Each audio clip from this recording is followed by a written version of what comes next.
Sabi nga po ng isang quote, every day may not be good, but there is something good in every day. Pwedeng hindi laging maganda araw-araw, pero sa loob ng isang araw, siguradong may magandang biyaya ang Diyos sa ating buhay. Kayo po ba, kagabi, nakapagdasal ng ganito, Lord, sana po bukas, buhay pa ako. I don't know with you, pero ako, salamat Lord, hindi ako nakapagdasal. Pero hanggang ngayon, buhay ako. Hindi ko naipagdasal na sana hanggang ngayon, pari ako. Hindi mo naipagdasal na sana hanggang ngayon, kapiling mo ang mga mahal mo. Hindi mo naipagdadasal araw-araw na sana may negosyo ka pa rin, may trabaho ka pa rin. Pero ano? Itong mga hindi mo ipinagdarasal na ito, na patuloy na binibigay ng Panginoon sa iyo, isipin mo, hindi ba mas mahalagang dihamak ang lahat ng ito kaysa mga blessing na hinihingi mo, pero hindi mo pa nakukuha sa buhay? Ang nakikita mo ay ang traffic. Hindi mo man nakikita, may sasakyan ka, kaya nata-traffic ka. Or at least, may pamasahe ka. Ang nakikita ng mga dumadaan dito, lalong-lalo na tuwing sasapit ang linggo, yung traffic, napaka-traffic eka niyan. Dami eka kasi nagsisimba dyan. Buisit na yan. Kaya makikita mo, bubusina yung mga sasakyan. Parang mga nagmumura sa busina. Ang hindi nila nakikita, hindi mo nakikita. Nakatutulong yung lugar na ito para ma-inspire ang maraming tao. And for all you know, kaming mga dito nagsisimba ay nagdarasal hindi lang para sa amin, kundi para sa buong bayan. Kasama ka na hindi nagsisimba. Ang nakikita mo ay yung ang dami mong labahin. Yan, dami na namang labahin. Tampak na naman. Okay. Pero sana makita mo rin, kaya ka maraming labahin, buo ang pamilya mo. Buhay silang lahat. Wala pang nawawala at least naliligo sila. Gusto mo ba? Hindi na. Mag-amihimagsikan na. Nakikita mo ang daming hugasin, okay. Pero pwede ka naman tulungan kahit paano ng iba. Dapat ang mas makita mo, may inihahain kang pagkain. Hindi ka nagdidildil sa asin. Tama, nakikita mo na, gulong-gulo na naman. Ang daming mga laruan, ang daming mga gamit ng bata. Nakawiwindang yan talaga. Pero sana makita mo rin, ching, di ba may mga kakilala ka? Ako may mga kakilala ako hanggang ngayon pinagdarasal ko na magkaanak na. Kasi yung mga binili nilang gamit para sa mga anak sana nila, yung mga binili nilang laruan, pinagmamasdan na lamang nila, hindi magulo kasi wala silang anak kahit isa. Kagabi mayroon akong kausap. May sakit siya, stage 4 cancer. Malamang nanonood siya. I love you po, ate. Ang gustong-gusto kong sinabi niya, Father, nakahanda na naman ako. At kahit minsan, hindi ko kinuwestiyon ng Diyos kung bakit ganito ang sakit ko. Hindi ko siya kinuwestiyon. Bakit ako? Sa loob-loob ko, ano gusto mo ako? Pero hindi niya sinabi yun. Hindi nga niya kinukwestiyon ng Panginoon. Ang sabi ko sa kanya, ate, yan palang malaki ng biyaya. Akala mo lang ikaw yung sumasampalataya sa Kanya. Akala mo lang ikaw yung nakakapit sa Kanya. Ang hindi mo alam, siyang nakakapit sa iyo. Hawak-hawak ka niya na para pang sinasabi niya sa iyo, huwag kang magtatampo ha. May mga mas maganda pa akong plano para sa iyo. Kapit lang, balang araw maintindihan mo. Blessing you! Blessing you! Sapagkat ang pinakamatindi na po pwedeng mangyari sa atin ay hindi yung magkasakit tayo, hindi yung mamatay tayo, kundi yung magtampo tayo at malayo tayo sa Panginoon. Yun! Ang pinakamatindi na po pwedeng mangyari sa atin. At tandaan natin ang blessing na po pwedeng mangyari sa atin. Ang pinakamaganda ay yung maramdaman mo habang ikay nabubuhay dito sa mundo. Ano man ang mangyari sa buhay mo, ang Diyos ay kasama mo. Hindi naman niya ipinangako talaga na mawawala ang lahat ng ating mga problema. Ang ipinangako niya, ikaw ay sasamahan ko. Kaya't kapag yan ay nararamdaman mo, yun ang blessing sa buhay mo. Hindi yung wala kang problema, kundi yung kahit wala kang problema o may problema ka, ramdam mo, kasama mo siya. And ultimately, ang pinakamahalagang blessing ay yung tayo ay kanyang makasama. Kaya't kung ano man yung hinihiling mo na makakaapekto sa layunin niya, na ikaw ay makasama niya sa langit, kung yun ay makapagpapalayo sa iyo sa kanya, hindi niya ibibigay yun. In the same vein of thought, na kahit yung problema na alam niya na kapag nangyari sa buhay mo ay mas mapapalapit ka sa kanya, ihalaw niya. Kasi more than the blessing and even lalo na more than the suffering, ultimately ang gusto ng Diyos, ikaw ay kanyang makapiling. Pagpunta natin ng langit, lahat ng yan ay maintindihan natin. Pagpunta natin ng langit at sabihin natin, ay tama, sulit. Ay, dapat pala dati na ako namatay eh. Totoo. Ang sinasabi sa atin ng Panginoon sa ating first reading, ano man ang blessing na ibinigay ko noon sa pamamagitan ni Aaron, ibibigay ko sa iyo ngayon. Ano ang sabi niya? I will bless you and keep you. Pero parang sinasabi sa atin ng Panginoon, like Mary, also keep me sa puso mo. Yung alaala ng mga blessings ko, lagi mong isipin sa puso at buhay mo. Napanood ko eksena, Superman series o kaya pelikula. May nagliliyab na building, hanggang tupok na tupok. Merong isang lalaki na kinakailangan iligtas. Superman! Bilis! Kinuha niya yung lalaki, nilipad niya. He flew him out of the burning building. Yay! Ligtas na. Kaya lang ang Superman, hindi nagtigil sa kakalipad. Lipad ng lipad. Hanggang sa outer space na. Kaya makikita mo yung eksena nung ililigtas yung lalaki from the burning building. Masaya. Ay, salamat. Pero nung umangat, nasa Pluto na yata. Sabi nung lalaki, teka, iniligtas ako mula sa nag-aapoy na building ngayon. Papatayin ako sa kaba dito. Nang ma-sense ito ni Superman, sabi ni Superman sa kanya, what makes you think na ako na nagligtas sa iyo kanina ang magbabagsak sa iyo ngayon? What makes you think na iniligtas kita para lamang ngayon ay ipahamak kita? Kapatid, fiction lang yon. Ang totoong Superman natin ay ang ating super na Panginoon. Ang dami nating pinagdaanan, tinulungan kita, ang daming problema, naisalba. Nagkaroon pa ng pandemya, hanggang ngayon may pandemya, tinulungan kita. What makes you think na sinamahan kita hanggang ngayon, iiwan kita, pagdating ng, no, hindi ako ganon. Hindi ganon ang Panginoon. Yun sana mga kapatid ang ating nakita, ha? Do not worry. Don't worry. Huwag mag-alala. Yan din ang madalas na paalala sa atin ng Diyos. Kaalinsabay po ito ng mabilis at madalas niyang sinasabi sa atin, huwag tayong matakot. Bakit nga ba hindi tayo dapat nag-aalala? Two things. Simple lang ha, para mas madaling maintindihan, tandaan. Sapagkat ang worrying ay irrelevant at irreverent. Irrelevant kasi hindi nga po mahalaga. Kanina, ni-research ko pa, kaya bahagya ako na late sa misa. Lagi kasi nating sinasabi, wala namang gamit yung appendix. Nakasasama lang. Kaya dapat tinatanggal yan. Kanina, ni-research ko, meron palang gamit ang appendix. Hindi naman kasi yan ilalagay ng Diyos bilang parte ng katawan nating mga tao kung wala yang gamit. So, wag iisipin na ang appendix ay walang gamit. Naisip ko kasing ihalin tulad sa worrying. Ang appendix may gamit. Kaya mahalaga pa rin. Ang worrying, wala. Wala talagang gamit. Nag-research pa ako uli. Meron bang itinanghal sa Guinness Book of World Records na taong pinakamagaling, pinakamaraming worries? Kasi yung pinakapangit, meron pa eh. Pero yung pinakamaraming worries, wala. Kaya ang pag-aalala ay walang halaga. Sabi nga po ng isang quote, worrying is like sitting on a rocking chair. Tumba-tumba. It keeps you busy, but it doesn't get you anywhere. Doon ka lang. Sa lugar na yon, hindi ka lumalayo. So, we can worry all day, all night, all week, all month, all the days of our lives. Pero walang maidadagdag sa atin. Walang positibo. Puro pa nga negatibo.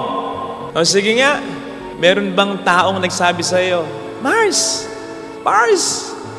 alam mo yung problema ko sa pera, yung problema ko sa sakit, solve na. Paano na-solve? Inalala ko lang. Maghapon, magdamag, di nga ako natutulog eh. Tingnan mo nga ako. Hindi na ay bagsto eh. Nakikita mo sa mga mata ko, ay luggages na yan. Laging namamawi sa mga kamay ko, pati mga paa ko. Kasi kinakabahan ako eh. Kasi baka magkaganon, baka magkaganito. Laging mainit ang ulo ko. Laging nakakunot ang noo ko. Lagi ko nasisigawan ng asawa ko, pati mga anak ko. Wala na akong ginawa kundi mag-alala. Ay, effective try mo. Solve na problema ko. By the way, yun nga palang nagsabi niyan ay si Sisa. Kaya itry nyo rin ha. Nang pati kayo, maloka na. Walang ganun, Mars. Walang nadadagdag na mabuti ang pag-aalala. Puro pa nega. Kasi pag nag-aalala ka, malulungkot ka. Pag nag-aalala ka, hindi mo magagawa ang mga dapat mong gawin, ang mga dapat mong isipin. Mapapabayaan mo ang sarili mo, pati pakikipagkapwa-tao mo. Magkakasakit ka, mamatay ka. O di ba? Sabi ng ating Panginoon sa Matthew 6:27, may maidaragdag ba kahit isang araw sa buhay mo ang pag-aalala mo? Wala! On the contrary, dahil sa pag-aalala, marami ng buhay ang nabawasan ng hindi lang ng isang araw, baka isang taon, 2 taon at marami pang taon. Dahil sa pag-aalala, hindi nakadaragdag, nakababawas pa, kaya hindi mahalaga.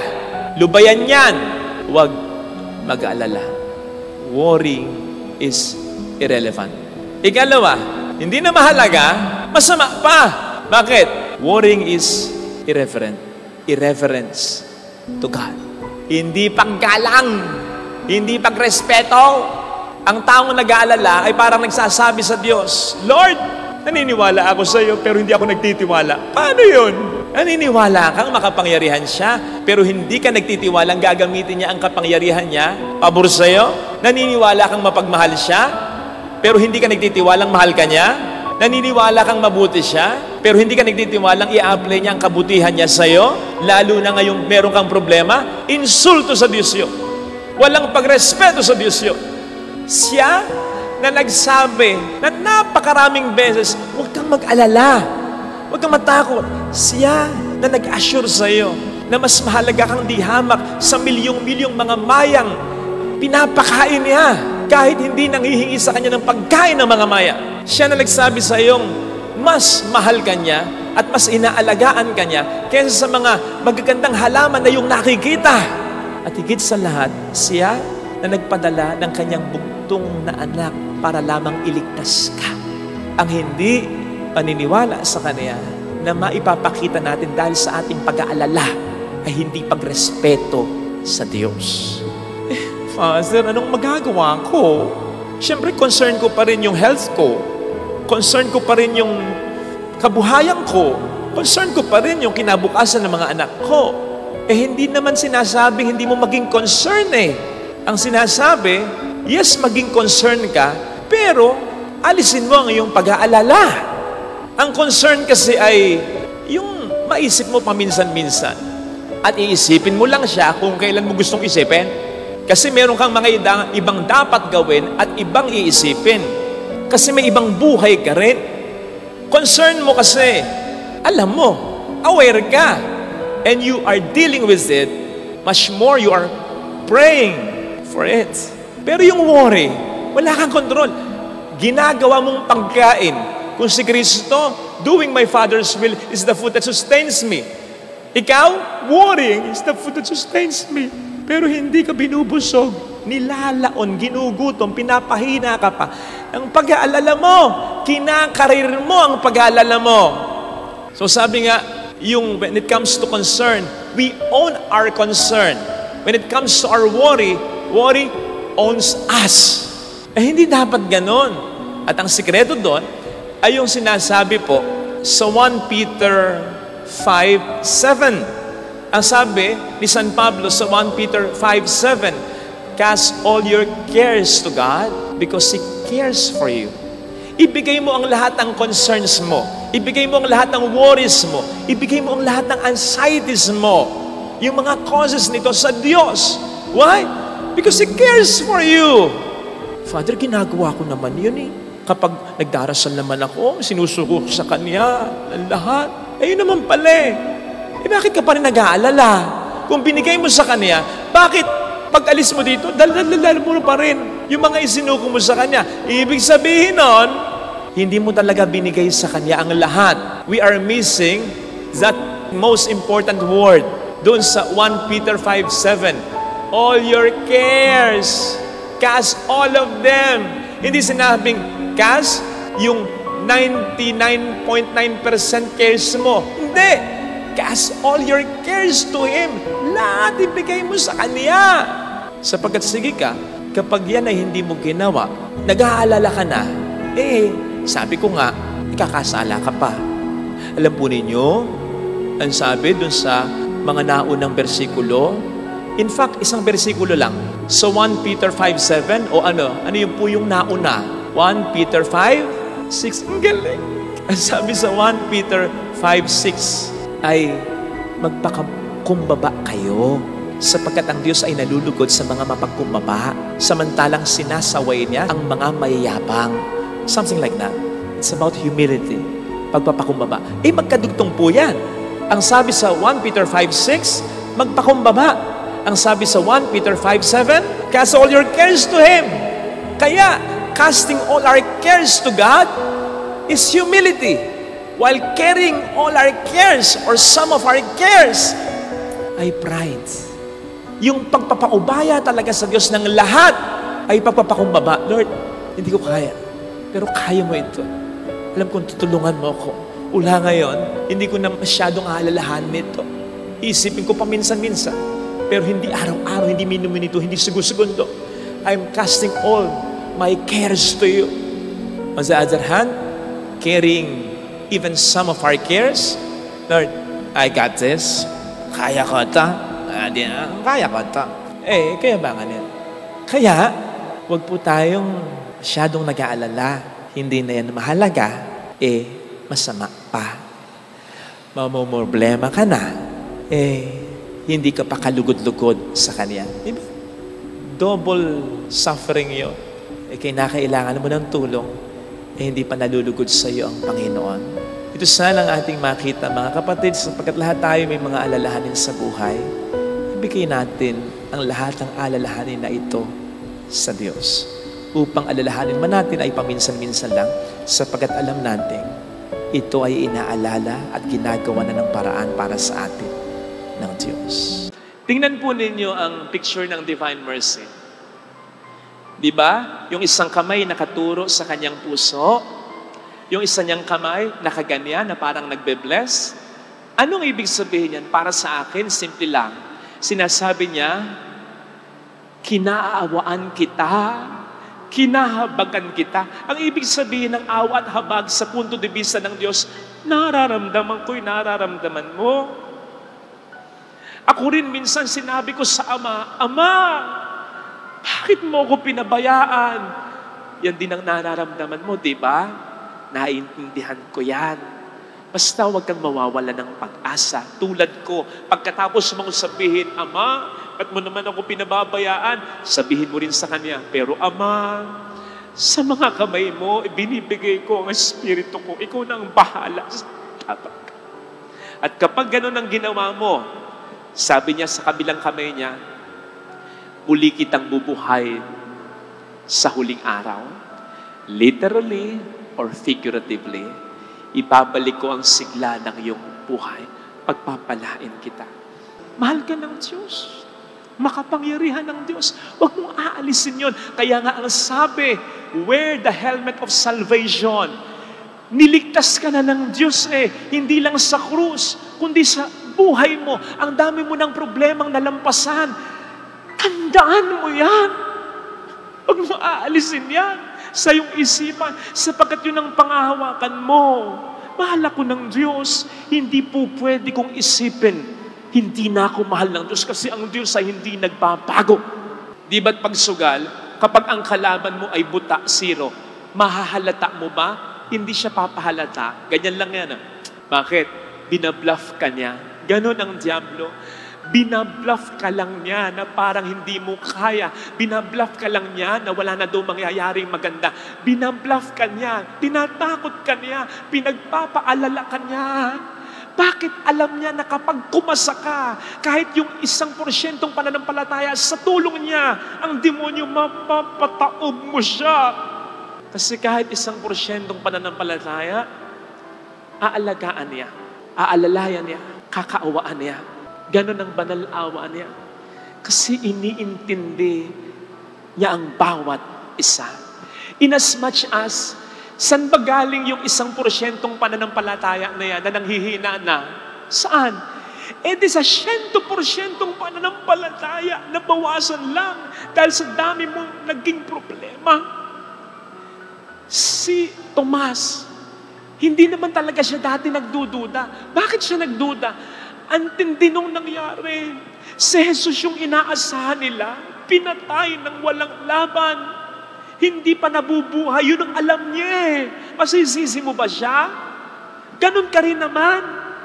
Yung 1% pananampalataya na nanghina na kung meron ka niyan ngayon o kung darating yan sa buhay mo, nanggaling yan sa 100%, kaya kakaawaan ng Diyos yan eh. Hindi ka naman tulad ng Pariseyong from the beginning hindi na naniniwala sa Kanya. Naniniwala ka, it's just that patong-patong yung problema. Hindi ka naman talaga bumibitaw eh. Kapit na kapit ka sa Kanya. Kaya lang ang bigat-bigat na ng dinadala mo sa buhay. Kaya parang bumibitaw ka na rin. Pero sa totoo lang, ayaw mong bumitaw sa Kanya. At yun ay naiintindihan niya. Yun ay inuunawa niya.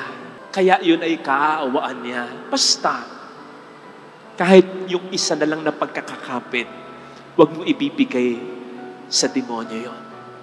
Kapit lang. Sabihin ng iba, Father, wala na akong pananampalataya. Ba't kinakausap mo ko?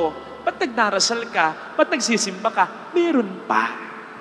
Kung nakabitaw ka man, hindi ka niya binibitawan. Nakabitaw ka, nakakapit siya. Ganun.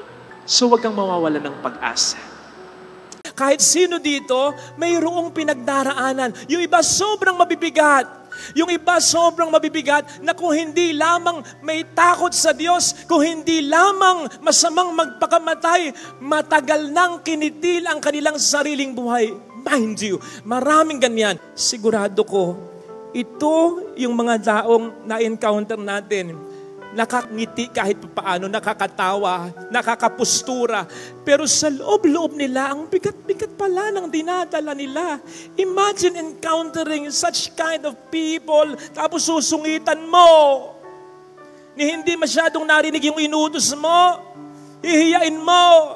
Simpleng pagkakamali, mumurahin mo. Tandaan mo yung minumura mong kasambahay mo. Pag uwi ng bahay niyan, anak yan, o kaya natay yan, o kaya nanay yan. Gusto mong minumura ang nanay mo? Niloko na ito. Lulukohin mo pa. Umuutang sa'yo, papatungan mo ng patubong sobra-sobra, tapos sasabihin mo, tinutulungan mo lang siya. Kung hindi ka magpapatubo ng sobra-sobra, kung hindi niya kakagatin yon, magpapautang ka. Sa pamilya, ganyan din. May mga pagod na, bibigyan mo pa ng sama ng loob, patong-patong na ng problema, dadagdagan ka pa. Ano sa paningin mo, sa pakiramdam mo, ang magiging pakiramdam nila? Ganito, dapa na, sinusudsud mo pa, sinusubsub mo pa. Huwag naman sana. Lahat tayo, totoong may pinagdaraanan. Kaya kung minsan, kung makapagsalita ka, gano'n na lang. Bakit? May pinagdaraanan ka rin sa pamilya mo eh. Okay. Pero, hindi lahat tayo pare-pareho ng pinagdaraanan. Hindi totoo yung kasabihang, we are all in the same boat. Sapagkat yung iba sa atin, naka-cruise ship. Yung iba sa atin, nakabarko. Yung iba sa atin, nakabalsa. Yung iba sa atin, styrofoam na lang ang hawak sa gitna ng karagatan ng problema. Ikaw, maganda pa support system mo eh. Nakahawak pa at parehong kamay mo. May humahawak pa sa'yo. Sila baka daliri na lang. Tapos, itutulak mo pa. Kaya sana mga kapatid, in this world, where the devil has spread so much hate, piliin nating maging mabait. Kasi, sigurado ko, people come into our lives not by accident. It's either pinupapunta sila ng Diyos sa atin, o tayo ang pinapapunta ng Diyos sa kanila? Either way, we can experience even a glimpse of heaven here on earth. If only we will choose to be kind, even just a little bit. Yung pang konting tip, konting smile, konting pagiging considerate, yung kahit hindi mo gusto yung binebenta niya, nakita mo, sigurado, tagal nang nasa ilalim ng sikat ng araw, bilin mo. Kahit ipamigay mo na lang yung binili mo. Sa pamilya, konting thank you, konting lambing, konting thoughtfulness, konting pag-aalaga, konting paghahalaga. Nako, kapag ganyan, kahit konti lang, masusungkit natin ang langit kahit saglit. It will have a ripple effect. Babalik at babalik. It won't be wasted. So isipin po ninyo, kung lahat tayo at kung lagi tayong magiging mabait, ang mundong ito ay magiging parang langit.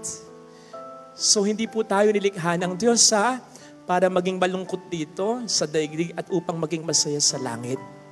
Nilikha tayo ng Diyos upang dito pa lang maging masaya na tayo at upang maging mas masaya tayo sa langit. Ngayon pa lang, simulan natin dito ang langit. Sa mundong ito, na po pwede tayong maging kahit sino, piliin mo lagi na maging mabuting tao.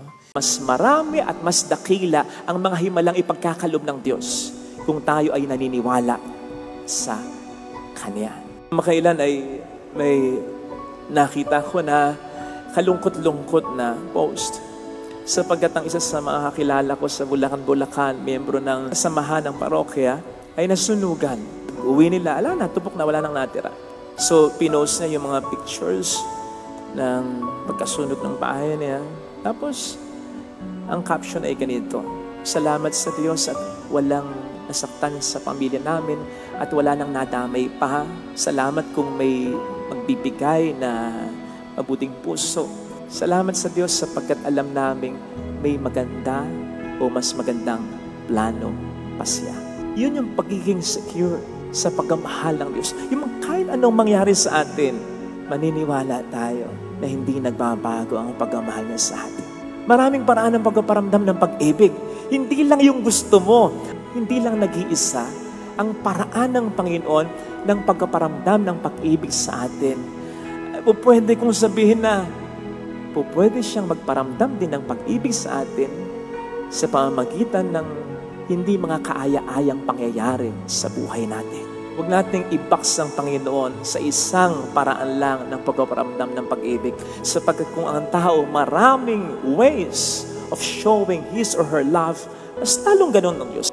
Imagine kung yung nasunugang ito ay nagtampo sa Diyos. Inisip niya hindi siya mahal ng Diyos. I'm sure, mas magiging mabigat sa kanya at para sa kanyang pamilya ang lahat. And I think, baka maging mahirap sa Diyos at tulungan siya na magkaroon ng isang mas maganda pang bukas. Kung nagtampo siya, kung nawalan siya ng pananampalataya, kung nagalit siya, kung hindi na siya sasampalataya o magsisimba. Yes, hindi nakabatay sa pananampalataya natin ang kapangyarihan ng Panginoon natin. Kaya nga sa Matthew 13:58 ay nakagawa pa rin naman siya ng mga milagro, kahit konti lang, sa kanyang kababayan, sa kabila ng hindi nila pagsampalataya. Maliwanag ang sabi doon, He wasn't able to do many miracles because of their lack of faith. So ibig sabihin, nasasaad naman din doon sa Matthew 13, nakagawa siya ng konti. This goes to show na hindi nga nakadepende sa pananampalataya natin ang kapangyarihan ng Diyos na gumawa ng milagro sa buhay natin. Pero, pwedeng konti ang kanyang magawa dahil sa kakulangan o kawalan natin ng pananampalataya. Mga kapatid, kung may kiliti sa puso natin, may kiliti din sa puso ng Diyos. At hindi ito material na bagay. Hindi yun dahil nagdodonate tayo sa simbahan at tumutulong tayo sa mahirap. Hindi rin ito yung papuri natin at pagmamahal natin sa Kanya. Hindi yun ang nagpapamove sa Diyos. Hindi yun ang nakakatouch sa puso ng Diyos. Hindi yun ang nakakakiliti sa puso ng Diyos. Kundi yung maniwala tayo na minamahal tayo ng Diyos ng lubos. Maganda na nagbibigay pa rin tayo, nag-aalay pa rin tayo sa Kanya. Maganda na nagpupuri tayo sa Kanya. Maganda na minamahal natin siya. Pero dapat ang lahat ng ito'y produkto lamang ng paniniwalang kaya ako magbibigay, kaya ako mag-aalay, kaya ako mamahalin ng Diyos. At kaya ako gagawa ng mabuti para sa Diyos, pagpupuri sa Diyos, ay sapagkat alam kong mahal na mahal ako ng Diyos. Huwag po tayong padala sa takot. Huwag po natin kakalimutan ng lahat at tayo basta tatakbo na lang dahil tayo'y nagkamali lang. Sinasadya man natin o hindi iyan. Tayo man ang nagkamali o nagkamali ang ibang tao at nagsuffer lang tayo. Huwag tayong matakot. Sige, maging maingat ka na mula ngayon. Huwag ka nang tatanga-tanga sa pag-ibig. Pero umibig ka pa rin. Magpautang ka pa rin kung may ipapautang ka. At sa nakikita mo'y kailangan naman talaga. Pero mag-ingat ka na. Nevertheless, magpautang ka pa rin. Mag-put up ka pa rin ng negosyo. Pero magtanong-tanong ka na kung paano mo palalakarin, ima-manage ito. Face the consequences of your actions. Accept responsibility sa mga naging kasalanan mo. Yes, mahiya ka. Pero lumaban ka pa rin. Mag-move on ka pa rin. Magtrabaho ka pa rin. Tumayo ka pa rin. Wala namang natatalisod nang hindi lumalakad ng pasulong eh. Kaya ka natatalisod sapagkat lumalakad ka ng pasulong. And so matalisod ka man, at least sumusulong ka. Eh bawat lakad mo ba natatalisod ka? Eh kung ganun, may diferensya ka. Pero kung bawat lakad mo, pasulong, pakonti-konti, paminsan-minsan, parte ng buhay yon. Hindi ka naman Diyos eh. Ang Diyos lang ang sapat. Ang Diyos lang ang hindi nagkakasala. Ang Diyos lang ang hindi nagkakamali. Ang Diyos lang ang hindi naloloko. Tao ka. The Bible even tells us, yung taong malapit sa Diyos, yung taong banal na, yung taong makatuwiran na, nagkakamali pa rin, nagkakasala pa rin, tayo pa kayang nagpapakabanal pa lang? Basta ang mahalaga, matalisod ka man, umuusad ka, sumusulong ka. Hanggang sa marating mo yung buhay at yung misyon na gusto ng Diyos para sa iyo. Tutulungan ka naman ng Diyos eh. Basta tulungan mo siya, itatayo ka niya, pero wag mong ibigay yung full weight mo. Kapag nadapa ka, plakdang-plakda ka. Hindi. Iunat mo ang iyong mga baraso, iunat mo ang iyong mga binte, unti-unti kang makabangon at i-pull up ka ng ating Panginoon. Sa ating Ebanghelyo, 3 beses, binigyan ng tsansa ni Kristo si Pedro na makabawi. Hindi lamang talaga 3 beses eh. We keep on saying, God is the God of second chance. Pero pansinin po ninyo, medyo binabago natin. God is the God of second chances. So ibig sabihin, napakaraming chances. Sapagkat gano'n naman talaga ang Diyos. Kaya't kung binibigyan ka niya ng second chance, ng another chance, ng another chance, lalo pat seryoso ka namang bumabangon sa iyong pagkakamali, sa tuwing ikaw'y madadapa, siya na tumutulong sa iyong makabangon, ang tutulong din sa iyo habang panahon, hanggang sa matupad mo ang iyong misyon, lalong-lalo na para sa pamilya mo. Yung ikay maging mabuting asawa, maging mabuting magulang, maging mabuting anak, maging mabuting kapatid. Ano man ang pagkakamali mo, basta bumangon ka, maaabot mo yon sa tulong ng ating Panginoon. Andaan mo kapatid, ang daan ng kabiguan at tagumpay, isa lang. Pero yung tagumpay, mas malayo kesa sa kabiguan. Kaya't kapag hindi ka tumigil sa pag-abot ng pangarap mo, ng misyon mo bilang isang Kristiyano na maging mabuti unang-una para sa pamilya mo and then sa ibang tao, sa simbahan ni Kristo. Pag hindi ka tumigil, maabot mo yung tagumpay. Mapapagod ang demonyo na bigyan ka ng takot at pagkabigo sa buhay.